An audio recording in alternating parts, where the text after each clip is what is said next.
And so today, where is freedom threatened the most?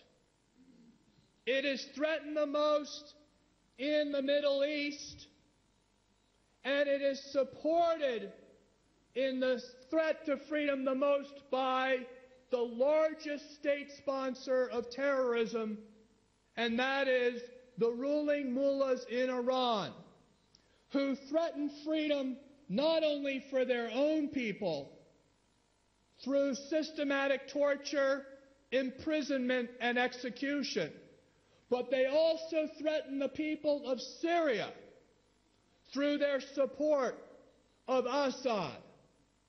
They threaten the stability of not only the Middle East through their support of terrorist groups like Hamas and Hezbollah, but they threaten the peace and security of the world by trying to manufacture a nuclear weapon in a neighborhood like the Middle East with all of its instability today.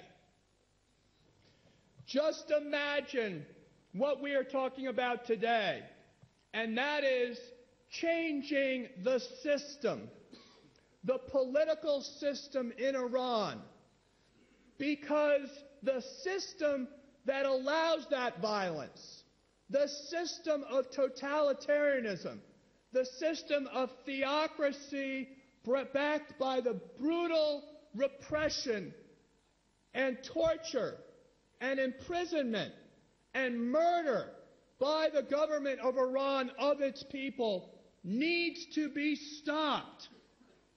And we are here to commit ourselves to the process of stopping it. We live in a small world. It is getting smaller every day. And therefore, we cannot look at the threat of Iran as a threat that is existing somewhere else.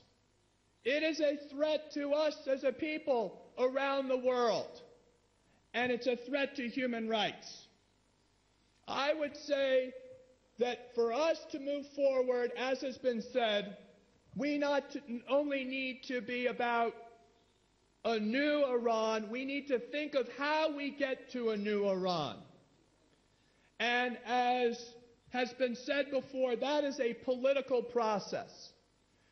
It means supporting the MEK, which is the most organized and political and credible resistance organization that allows all of us to come together to provide a political change in Iran. Now, people say that's very difficult to imagine. I'm here to say I don't believe that the current regime in Tehran is going to last long. History is not on the side of the mullahs. History is on the side of the Iranian people's desire for freedom and democracy and equality. And that is why we need to be on the side of all of that.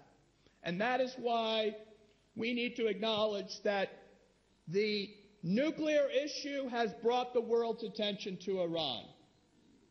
President Obama and world leaders have isolated Iran economically.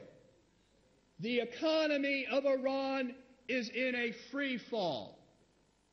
The political stability of the mullahs and their theocracy and Ahmadinejad is unsustainable.